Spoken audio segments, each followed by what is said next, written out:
Xo'p, bizda keyingi savol tanqidiy fikrlash bo'yicha. Demak, bugun Zubayrning barcha do'stlari uning uyiga mehmonga albatta kelishadi deyilyapti. Demak, barcha do'stlari albatta kelishadi deyilyapti.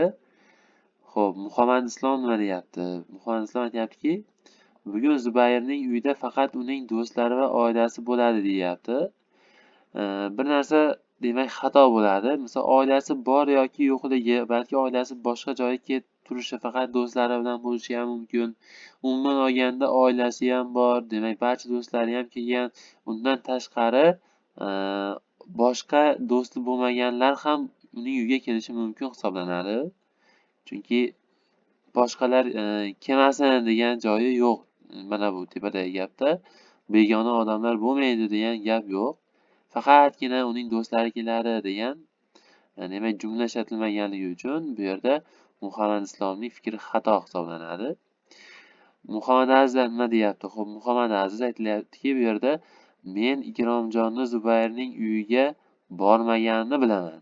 Menimcha u Zubayrning do'sti emas deyilyapti. Bu to'g'ri bo'ladi. Chunki barcha do'stlari uning uylariga albatta 100% borishadi. Demak,